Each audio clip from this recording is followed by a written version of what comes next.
Talk about the final panel discussion of the day today, ladies and gentlemen.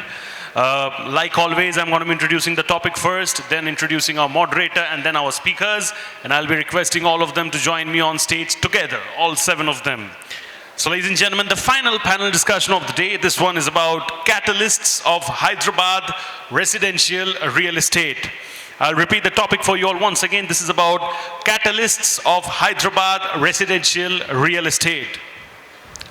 Ladies and gentlemen, this session is going to be chaired by Mr. Mudit Gupta, Director and City-led ANAROCK.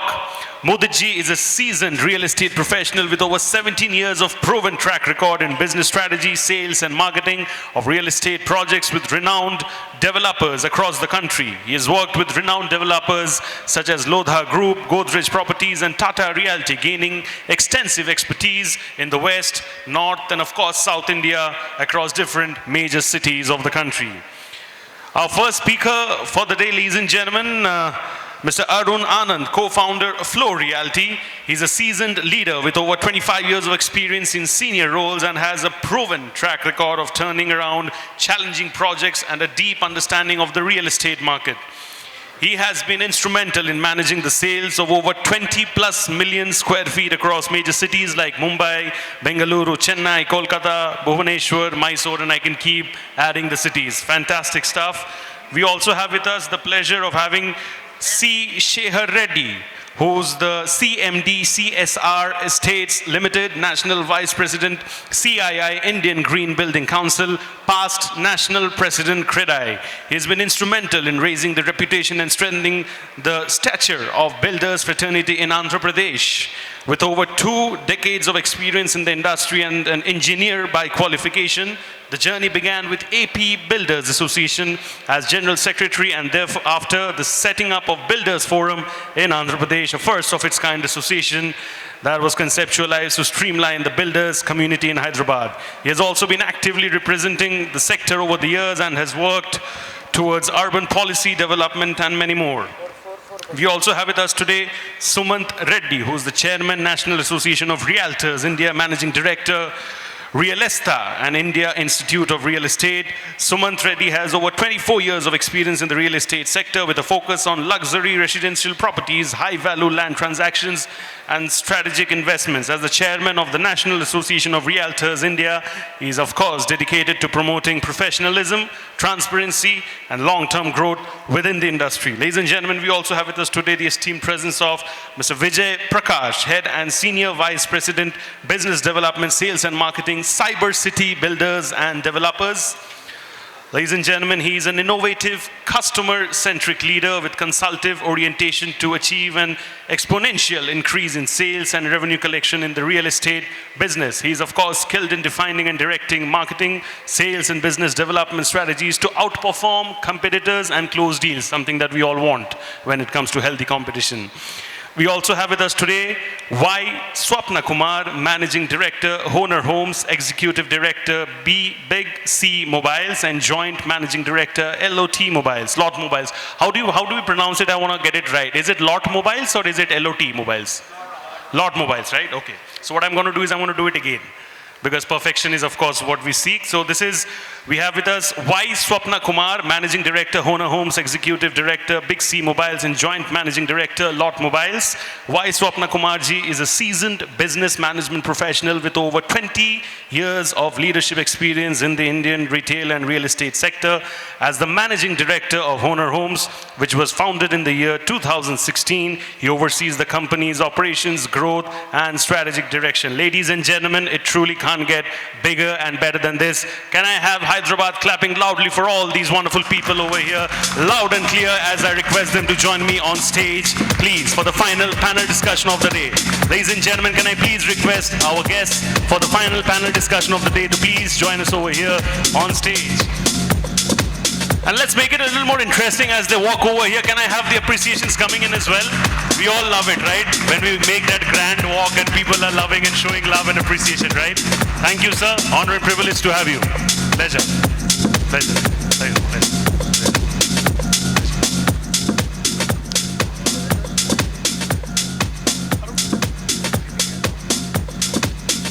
So before they begin, एक और बार जोर से ताली हो जाए, please, Hyderabad, for all of them.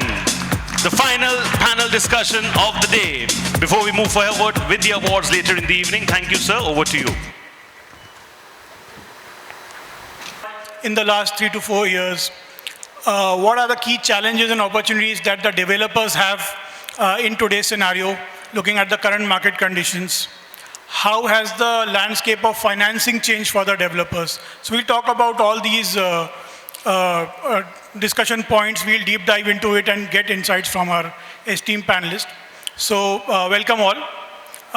Let's start with our first point of discussion. And I'll start with Swapna Kumarji. So, sir. Yeah. Hi, everybody.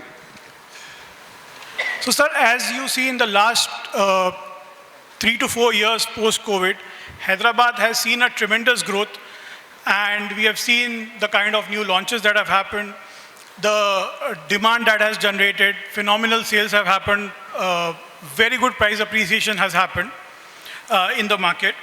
So what do you think, what were the key catalysts, key factors that led to this growth, and what is happening now?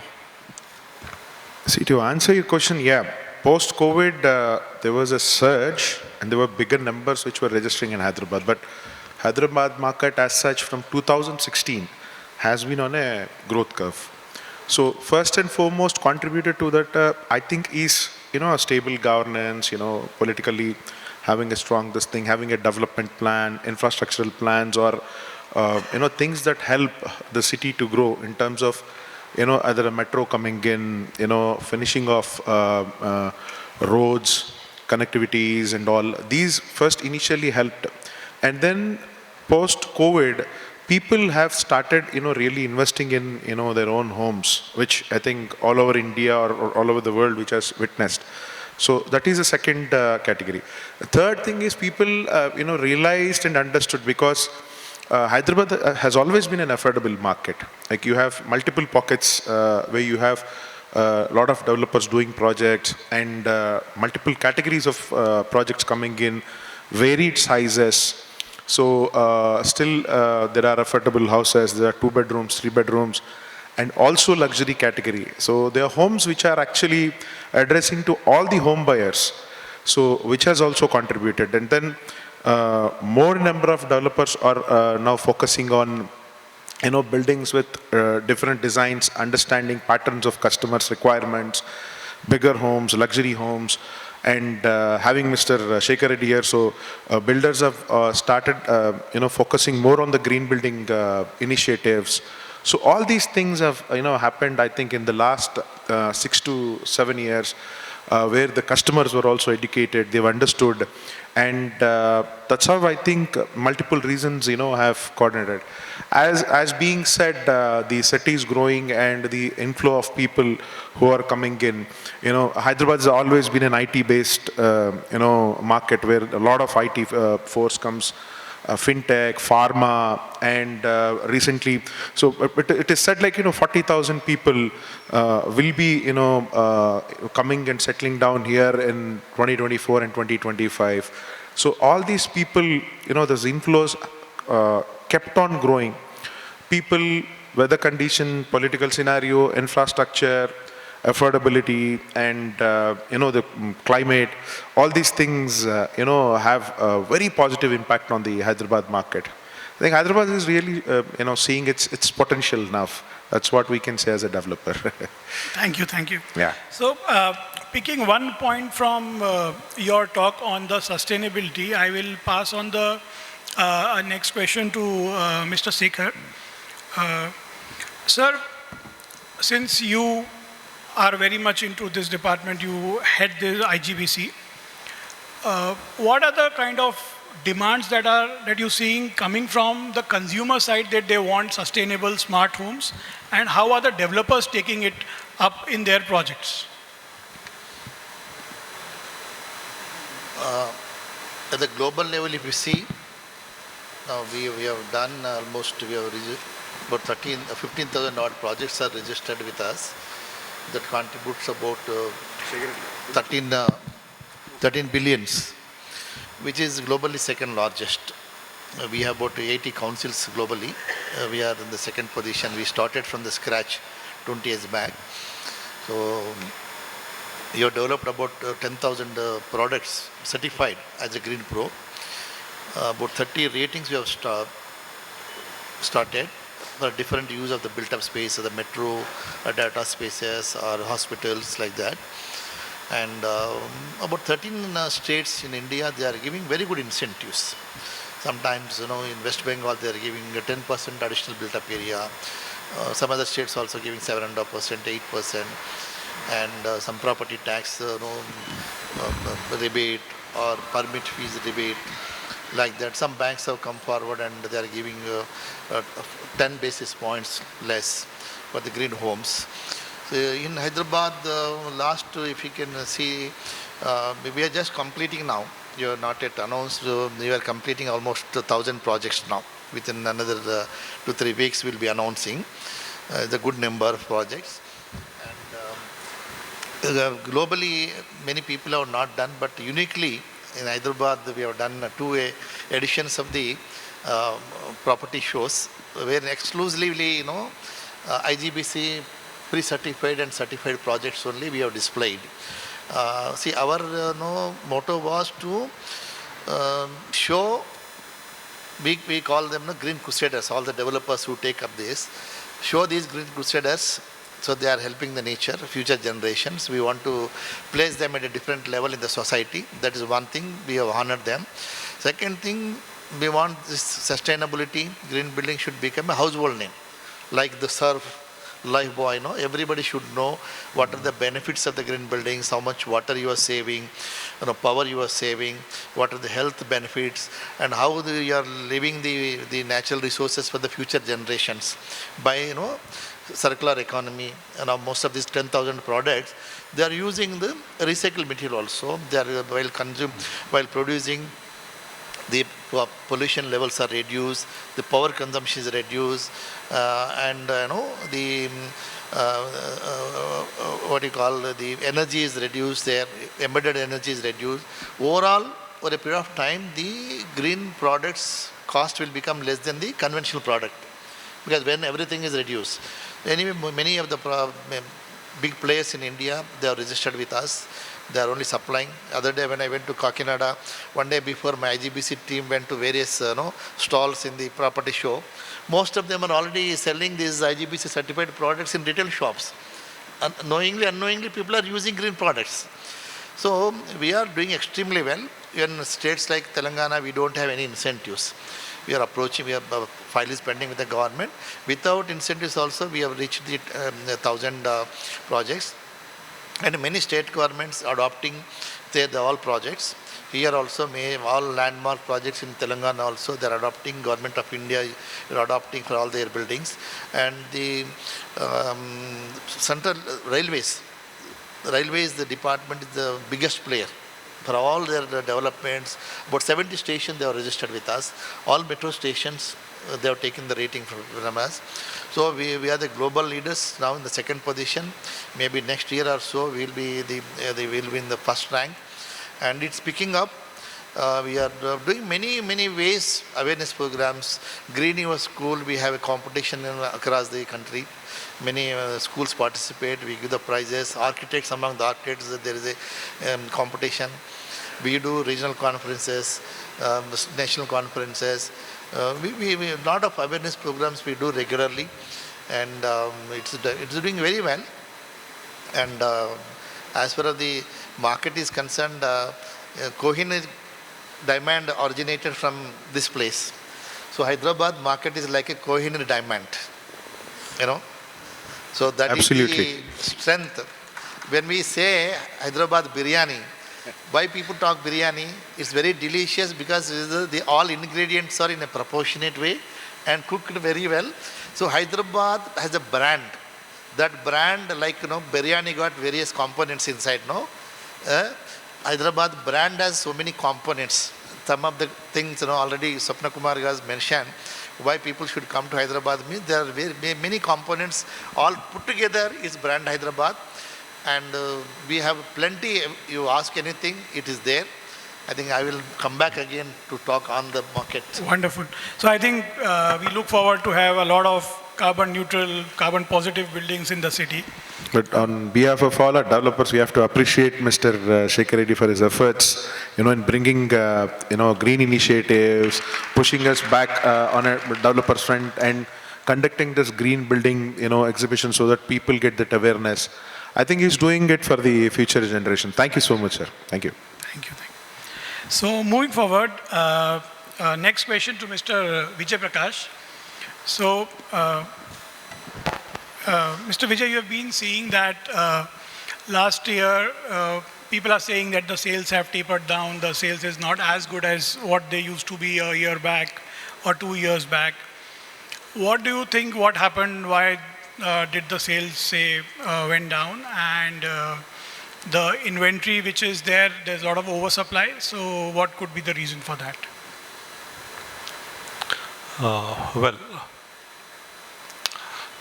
if you see last 1 year, in 2024, there was a little bit slowdown in the market. One of the major primary factor, what I feel is because of the back-to-back elections we had in 2024, both state and central. But otherwise, the numbers, yes, last one year, I think there was a short decline in the numbers.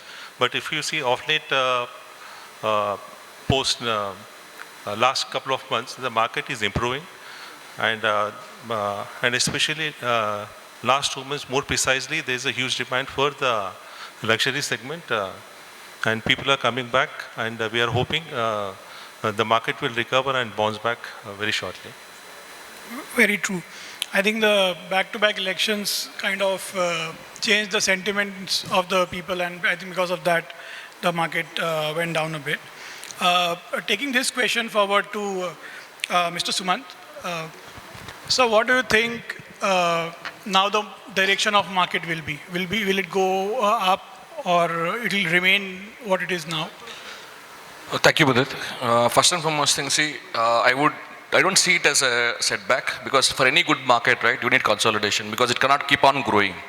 So you need sometimes, you need that consolidation, it gives you stability. So I think fundamentally Hyderabad, according to me, is one of the best market, because I've been traveling for almost like 7-8 years, thanks to my obligations at Air India. But I can tell you there's no city which is as futuristic as Hyderabad. Because more or less, if you look at any other city, look at Mumbai, you can look at Bangalore, Chennai, even for that matter, Delhi, the infrastructure is more or less saturated out there. They're struggling to withstand, to expand the infrastructure. Thanks to the past governments, they've done some fantastic work, because as far as the policy is concerned, they've been consistently building it up for the last 30 years. You don't find this kind of consistency when it comes to infrastructure. Now the outer ring road, which a lot of people have been talking about, is still not yet occupied. We're talking about RRR now already. That's the kind of proactiveness we see in Hyderabad. So more than anything else, the one important factor I see, which will help Hyderabad sustain as a market is the river connectivity, which not many people talk about. Because if you look at Bangalore has this issue of water already. You look at Chennai, on one side, they have issues with water, and the other side, it is actually having issues with natural calamities out there. Delhi, we're talking about pollution. Pune has its own issues. Mumbai has its own issues. But Hyderabad, we're talking about only market. We're not talking about infrastructural challenges. So, see, on one side, we have the city which can expand. On the other side, we have infrastructure that could sustain the city.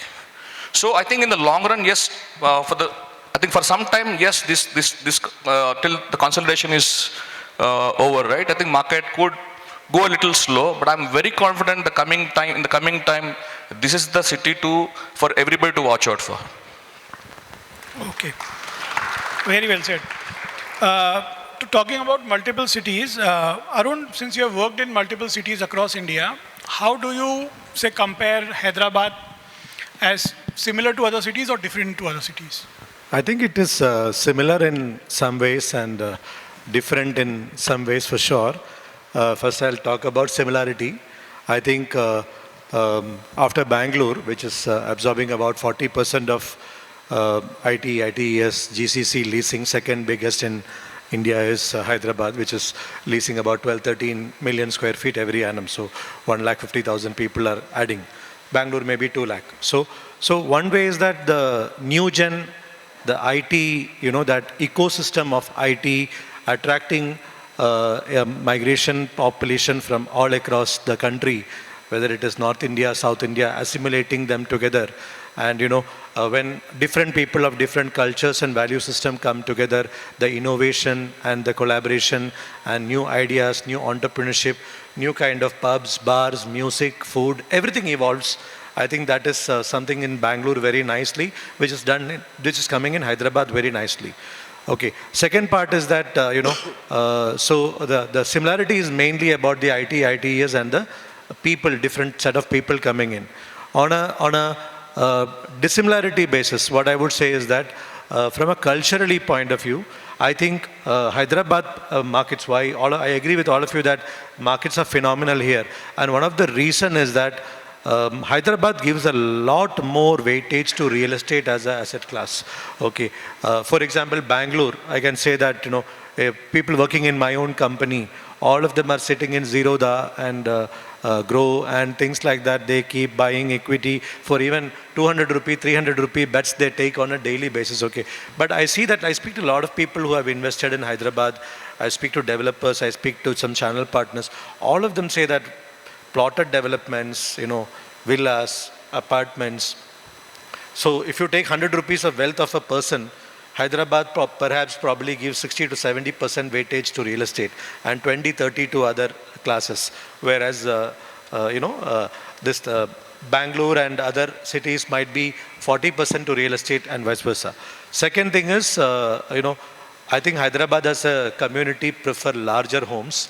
You have still not accepted the 1,000 square feet 2-bedroom or 950 square feet 2-bedroom, 1,000 square feet 2 plus study, etc. You want large homes, extremely Vastu compliant, master bedroom has to be southwest, etc. Bangalore is not fully there, a little bit of western air is there. But I think some of these are the very. So in summary, what I would like to summarize is preserve the culture, core culture, but at the same time, assimilate with the new generation culture also. So I think the best mix of both that you can see in Hyderabad. I think one point to add on the large sizes of the apartments. When I shifted here new, I saw one hoarding which said 15,999 square feet. I thought, are they kind of selling the entire floor plate? And then I got to know it's only one apartment. And surprisingly, last year, one developer, I'm not naming him, he said that, we need to get a mandate company. We are not able to sell our one project where the sizes are less than 1,500 square feet. All other projects, 3-4 projects are there, 3,000, 4,000, 5,000, they're all selling well. But there is one big project where the sizes are low. Can you come and help us out? So, it's very clear that that is not being accepted. This is the city of Nawabs, right? So we want big spaces. Moving forward, I think one important point that I had in mind, if we see all 5-6 cities, key cities in India, everywhere there's a FSI rule which governs how much you can make on a plot of land. Hyderabad kind of doesn't have that kind of restrictions. I would want to hear from Mr. Swapna and Mr. Shekar on their views on should we have FSI rules or not having FSI rules is better for us. Yeah, so yes, my take, I think Shekar Reddy would know when this FSI rule was brought. This was first of a kind which was drafted in such a way for Hyderabad city is to prevent people, they're building unauthorized floors, they're building, norms of not being done. See, when it was brought with an intent that if you have a proper setback, and then if your buildings have the fire and other norms, so by giving unlimited FSI, it is basically on the developer to follow all this, fit into that framework and build. So that was the intent when the FSI rule was brought. Now post that, see, good markets do drive developers crazy. So ease with the landowners. So what has happened? So these kept on throwing. So everybody is offering. So when FSI is there in a place, so the constructions have built, started growing vertically. I think if you ask me sincerely on my personal note, yes, there has to be some balance, definitely, for sure. At the same time, like when you look at the skyline, if somebody is coming from a different city, so whenever somebody visits us, they say like, what is happening to Hyderabad?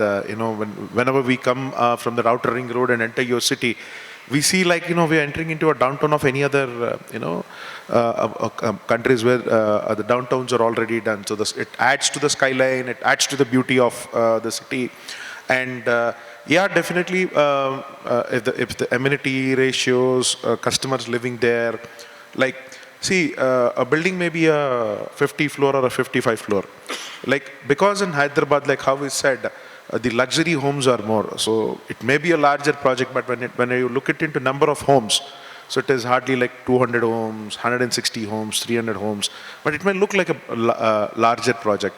So there for luxury and all, I think it helps for them to sustain and do.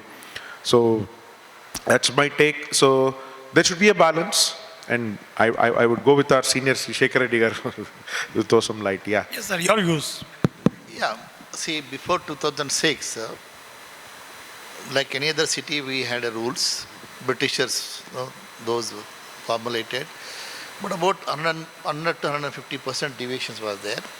Hardly, very few people in the United AP, they have taken occupancy certificate. Almost every builder has a court cases. Clear title was not there, end user was not happy, and unethical, I can say, immoral, and hardly we may have Intergraph and one or two multinational companies by that time. No multinational company has come, because unless OC is there or without any deviation, then only they'll come. So we have worked very hard years together. In fact, we used to produce a counter of a white paper on the master plans, whatever the government has given. On that, we used to do a lot of work. And we established very good rapport with the very strong NGOs. Hyderabad had very strong NGOs, strong opposition, strong, well-educated media. We convinced everybody. It's not one-day job. And our credibility was also there. We have been working, and we are talking as an NGO. Not those days it's as a builders forum. We had our own code of conduct, self-discipline. We worked very extensively, convinced all the groups, with the officials. It's the most democratic way we brought in GO number 86 in 2006. This is also a level playing field GO. Market forces should decide what should be the height of the building or what should be the FSA of the building, not the government. This was our argument. And we win over also. So now, many people, they don't understand the background of the GO. In 2006 only we got the era. Because we impose on our own stringent conditions. We need to take license, compulsory.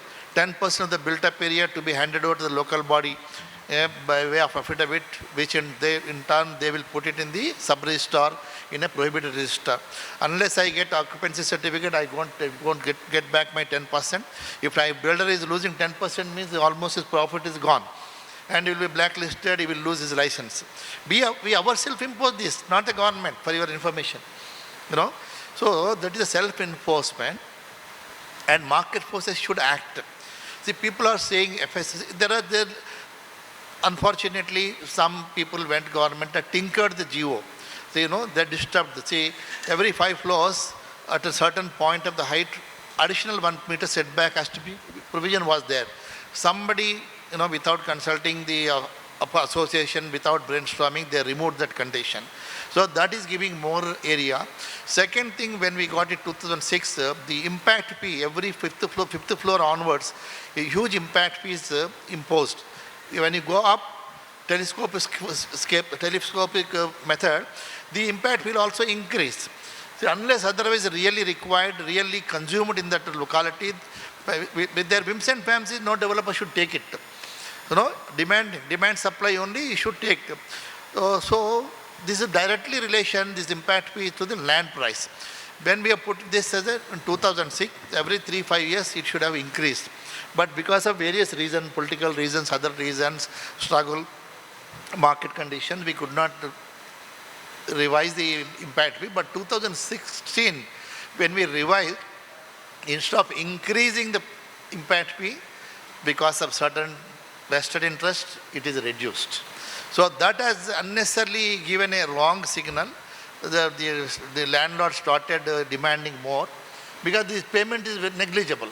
If the payment is more, the developer will ask, this is part of the land cost you pay.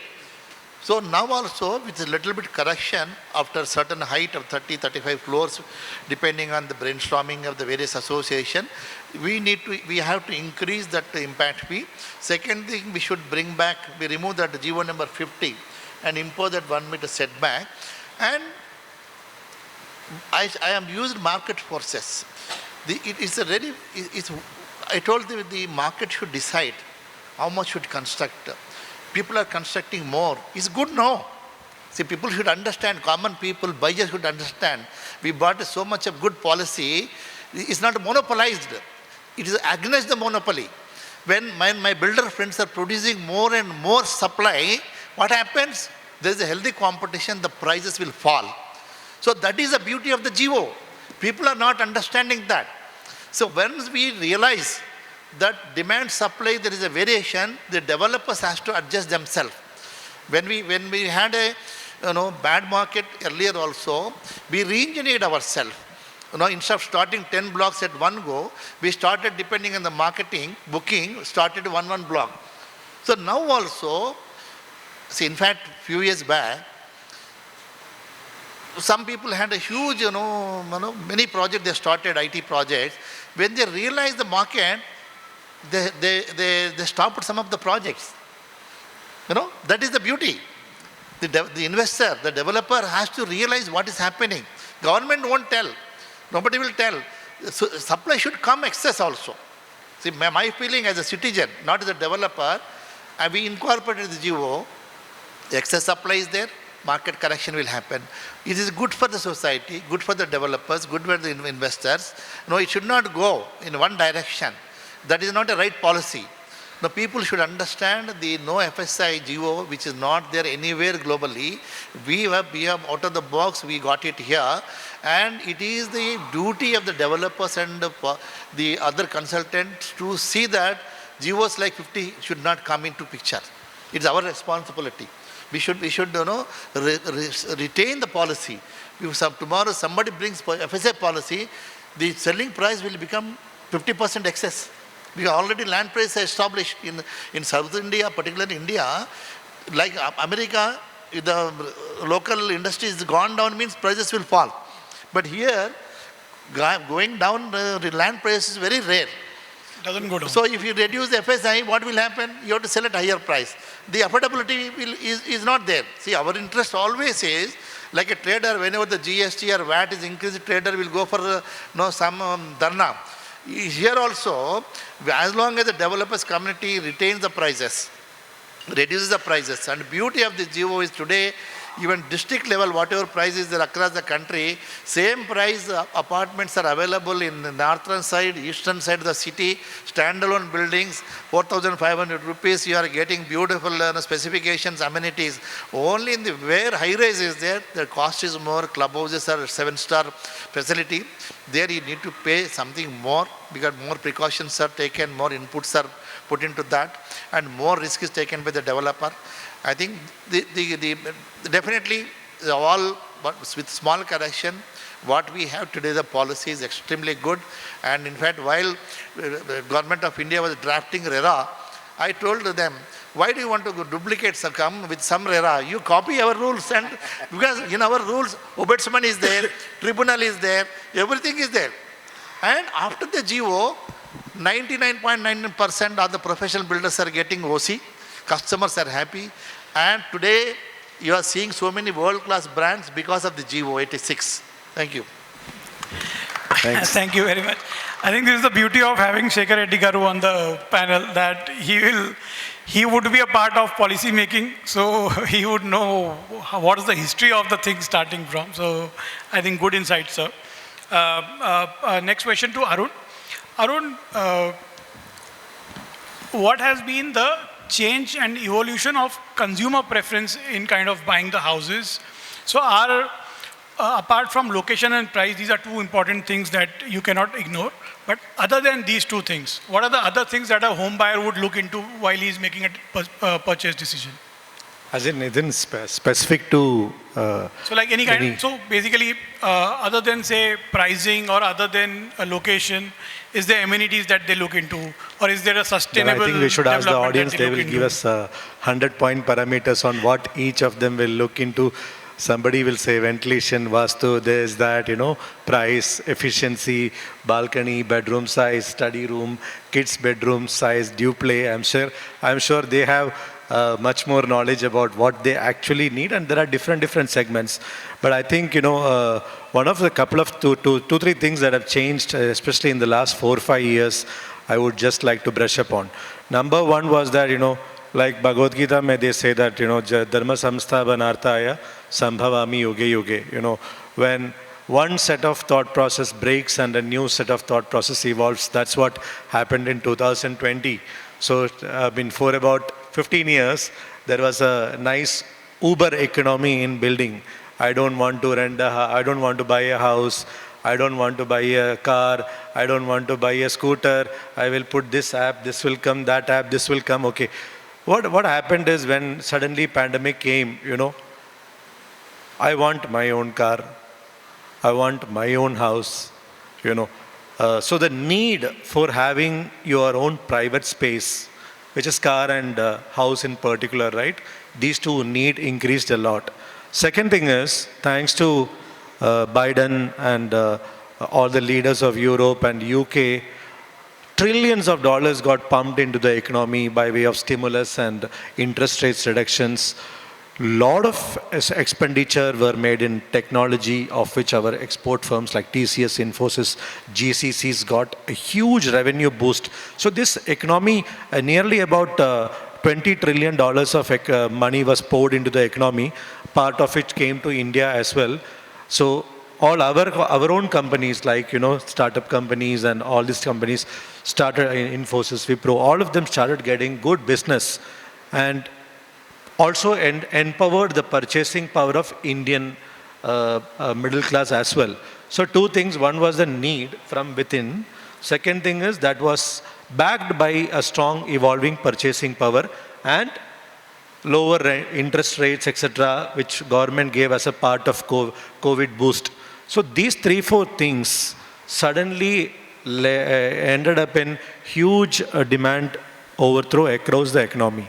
Along with the demand, of course, what people also started preferring is the hub and spoke model of residential. I want to buy a home near a well-established commercial retail sector. Okay, earlier it was not the case. I want to buy near this. I want to buy near metro. Of course, within the apartment, people had their own preferences like, co-working stations, guest rooms for accommodating guests, so that extra space is accommodated and, more extra rooms, extra study room needed, extra maid room needed. This is a small tactical thing, but fundamentally what changed was that the need and the purchasing power, due to which we saw last 4 years of huge demand and price correction. Hopefully it sustains for the next few years. Thank you. Yeah, hopefully the next generations coming will have their emphasis on buying their own houses, like the many millennials had. Next question is to the two developers that we have here. So Mr. Vijay and Mr. Swapna Kumar. Sir, what are the key challenges that the developers are facing in today's scenario in terms of regulatory approvals, in terms of labor forces, in terms of increasing of raw material cost? And with this increase of raw material cost, how do you think the developers are able to keep the product affordable as well as maintain their own good quality and profitability? Your question itself has the answers of the challenges.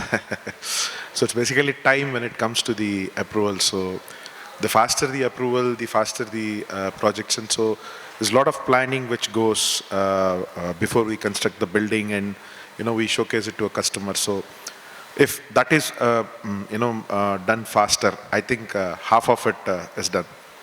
Now coming to labor force and all, like how you have mentioned, yes, definitely it is like the consistency that we've maintained in a building, because it is a promise from a developer that certain date is mentioned, and we do have a grace period, whatever it is. So to do it and to make it happen, so we need to have a consistent manpower, whether it's a labor force or technical team or whatever it is, continuously working on that project. Now Hyderabad, being so aggressively growing, so everybody needs their set of manpower coming in. So the people coming from other states, there's a lot of opportunity which is there in Hyderabad. But still, with the number of projects being coming and people starting, so it would always be a challenge that which has to be maintained, managed, and which has to be continuously monitored, so that we don't fall on the delay cycle or whatever it is. Yeah, see, these are all the challenges as any business would have, so we have to go on it. As you rightly said, so we have to keep it a balance, at a price level, based on that location, based on the customer preferences, choices, and the positioning of your project where you've kept. I think these would add to what you asked. Yeah, so Vijay.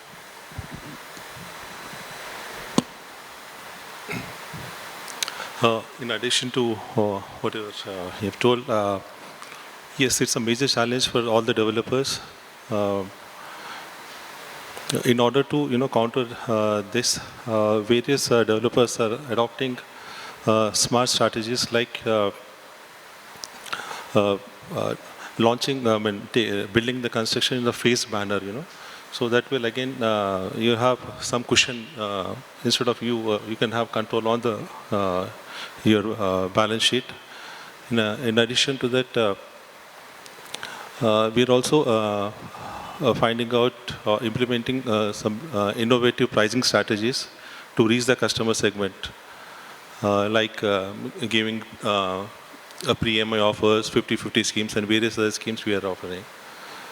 And also purchasing the material in large quantities, wherein we can get some good discounts. So these are some of the things we are doing. Thank you. Okay. So I think, yeah. So I was with a developer a day before, and we were closely working with them. And so at the site, I told him that, the number of laborers are looking less today. So he said that majority of my labor force has gone for Mahakumbh, so they will come after 7 days. So 7 days the work will not happen. So I think this is what we have to face day in, day out. Coming to Mr. Sumanth, since you work closely with the channel partners or the brokers across India, so you have the on-ground information or on-ground insights. Currently in Hyderabad, apart from, say, the western corridor, which is doing really good, which other part of the city do you think is doing good and which has good opportunities for the channel partners as well? See, I think especially last 7 to 8 years, I think it's not just the western corridor. I think Hyderabad has grown all around. If you compare the prices, right? See, if you're comparing apple to apple today, it may look okay that the other markets have not grown. But if you see those prices about 7-8 years ago and compared today, they also have grown.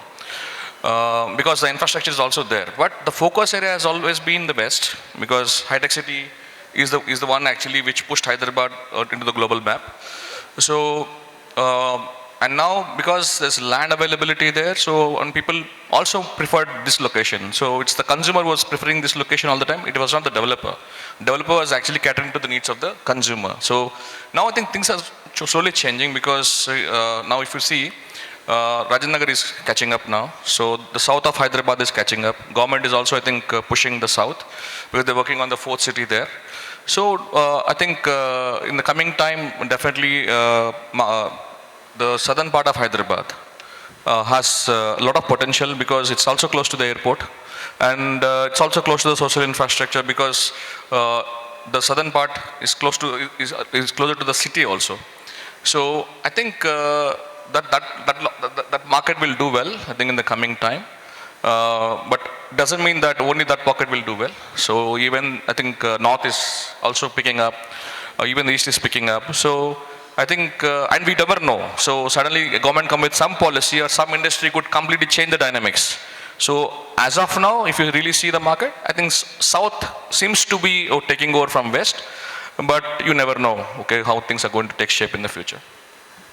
Let's hope. I think South is definitely picking up with a lot of big brands coming up there, establishing projects. And I think South market is some market which is still under affordable ranges. You can still get something for 6,500, 7,000 rupees, which is not there in the West. So let's hope for the South. Shekar, one question to you, that since he talked about the other locations that are booming. So we saw that because of high-tech city, the west area kind of boomed, and we see the real estate in that area now. What can the government do to have similar kind of IT setup in, say, the east of Hyderabad or, say, to the north of Hyderabad? Because we know that Kandlakoya IT Park was kind of launched a couple of years back, but nothing much happened. So what do you think, what should be the government initiatives? Yeah, I'll come to that question. Before that, what question you have given to Swapna Kumar Garu, I want to tell my own vision. See, though Government of India said one nation, one tax, but as for our industry is concerned, it is one industry but many taxes, you know. So there are a lot of things we have to do it. Because they are talking about, 5 trillion economy, something like that. And not only that, about 5 to 10%, we can reduce the cost if the government of India, state government can come forward. But what I honestly feel, the RERA has defined our product, end product. It is the immobile property with the 5 years warranty with the OC. There cannot be a GST on that. That is what you call, in some of the areas, we'll say, I don't know right vocabulary, dadagiri, or I have power, I can do anything. No, I don't know really vocabulary, how to criticize the government or the policy makers. But the government of India itself, in the act, they have defined our product. We are only delivering a home. When it's immobile property, registration charges, common man is paying. Why do you want to impose GST? On top of it, you are not giving ITC. So it is totally injustice and unwanted, that extra burden. That is one. Cement is not a liquor. Cement is not any fancy item like a Benz car or something. The common man using the cement, you are charging 28% on that. I think that is also not right. They have to come down. Anything related to housing should be less than 10%. And in fact, what I propose to Government of India and the state government on any housing, if they want to increase directly or indirectly taxation, there has to be a regulator. If you want to increase price, because housing is a fundamental, roti kapada makan. So you can't go on every department. In the last government, we after very much of struggle up to 1.5 decade, 14% registration charges have come down to 6%. One fine day, they have increased the land prices by in a big way. Built up area price for the registration purpose they have increased. At the same time, 6% they have made it 7.5%. What is 6 to 7.5? 25%. Plus, already you have increased another land and built up area 25%. 50% at one stroke. Can any policy maker impose on a common man? These are not right way of doing policies. Actually, these are the guys killing the industry. The so-called to please the higher-ups. So they are killing the industry. They are harming the homeless people. I think any price increase, and particularly housing, particularly affordable housing is concerned, the government of India should come out a regulator. Nobody should increase the price on that. That is another this thing. And there are many taxation in the multiple taxation, double taxation within the state government. Second thing, to the technology available, any permission NOC digitally can be given in minutes or seconds, and permission can be given in 1 hour. That is possible. Government should do it. That will also save a lot of money, because each project is costing several thousands of crores. Every day is costing for a developer, and interest rates are too high. The interest burden is there. So in the interest of the homeless people, these reforms are required. I think if I am the Chief Minister of the Prime Minister, I will do it next, like Trump is doing executive orders. I should have done this. The day I take swearing ceremony, see, this is not required. We have to openly speak. We are not working for ourselves. We are working for the homeless people. And even Bangladesh and Pakistan is not stopping our growth. We ourselves are stopping our growth with unwanted policies, unwanted speed breakers. So this has to go. Out of the box thinking has to come. Technology is available. Use the technology. Make the the developers life simple.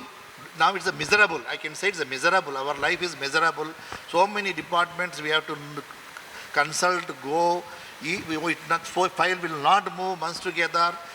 You can talk to privately with our developer friends. They will tell you a lot of stories. No, that has to go. Now we are in a different era. Our next generation, our people have come in. They are highly qualified, highly educated. They don't have that much patience to go to so many departments and struggle for it.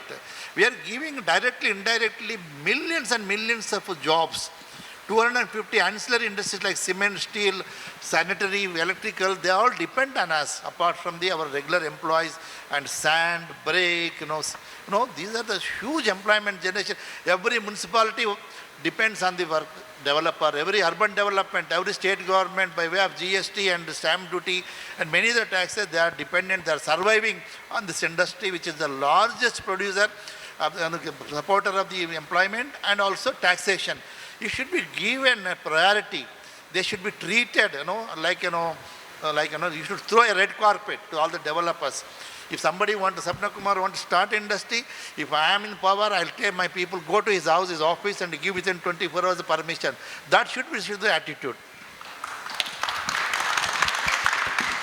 So, good insight, sir. And I think the screen shows time's up. So, one question to each one of you, and we'll keep it very short and one word or one line answer.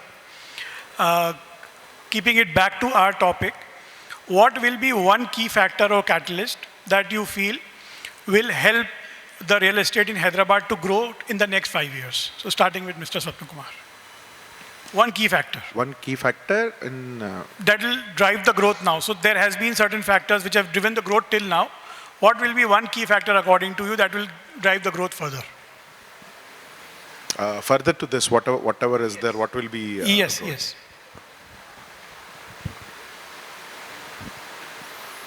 So it should be a word or it should be... it can be a sentence, but we wanted to keep it short. That's what, ease of doing business, policy. That is one very, very valid point. Policy making, ease of doing business. I think infrastructure development, I think that is more needed so that, the projects can be planned across the city, all the parts of the city. Very true on that. Sumanth. See, I don't see really much to change. Honestly, the market fundamentals are good. We just need to be patient, okay? So, and we need to sustain. See, developers who are fundamentally strong, they will survive. People who just got in, okay, without any exposure to this business, they may not survive. But this industry will grow. I think that's all about it. Yeah. Fantastic point. I think sticking to the fundamentals is very important for anyone in the business. So I'll tell ease of doing business, which can bring huge employment generation. See, real estate is a what you call dependent market. the industries are flourishing. Fortunately, you asked the question last time. All sectors are doing well. Defense and aerospace, pharma is doing very well, and bulk drugs are doing well. And seed is a seed bowl for India. It is Hyderabad. Every sector is apart from IT. We're doing very well. Any corner, if you go, for every 6 months, if you go outside the city, any corner is different. Only thing, tall buildings are this coming here. Employment generation is the southern side. And IT guys, they would like to work in their own cluster. That is the reason we are unable to develop one more cluster. Because quality people will not come. That is the fear of the employers. We have asked them. So, but otherwise it's expanding. And our CM has a good vision to develop the pharma villages, and also is dividing the regional ring road. Will definitely make one more breakthrough in the real estate industry of the Hyderabad. Arun. I think job creation is very important. All of them covered of it, but I think one point which nobody said about is, I think affordability has to be very good. Okay, because of 60 floor, 70 floor, it's not affordable to common people who earn the middle income jobs. Affordability is the most important thing. So, okay, ladies and gentlemen, this brings to the end of our panel discussion, and thanks to all the panelists for sharing deep insights about the different topics that we discussed. And I feel that Hyderabad has been doing good from last couple of years, and it's just this last year that wasn't so good. It's basically a catapult effect. We have just gone two steps back to go 5 steps in further. So I think the market is going to grow great, and thanks to all the listeners also who've listened to us patiently, and I think it was a phenomenal session that we had today. Thank you. Thank you so much, ladies and gentlemen. Please give them a huge round of applause. This is a full house. I can expect a lot more noise over here as I call Mr. Shoaib Sheikh, Sales Head, Nemetschek Architecture and Design Business from Nemetschek India Group, to please kindly join me over here on stage and hand over the token of appreciation to these wonderful gentlemen over here. Ek aur baar please zor se taali ho jaye in sab ke liye. Thank you. Like you said, sir, the last year wasn't perhaps the best, but then they say that comeback is always better than the setback, right? So that's exactly what's going to be happening with Hyderabad as well. Do a group photo with all of them.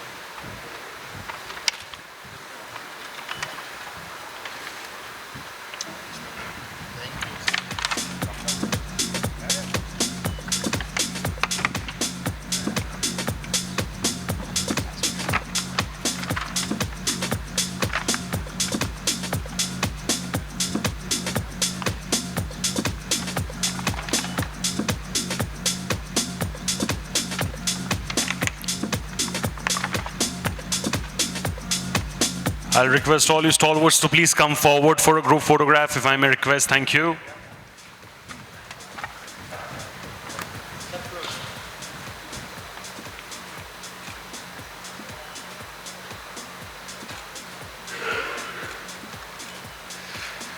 Thank you so much, ladies and gentlemen. The final panel discussion of the 16th Realty Plus Conclave and Excellence Conclave over here in Hyderabad, the second edition after last year's success. Thank you so much to all our dignitaries and stalwarts for sharing their insights and knowledge with this wonderful audience over here. We look forward to hearing from you all again next year. Thank you.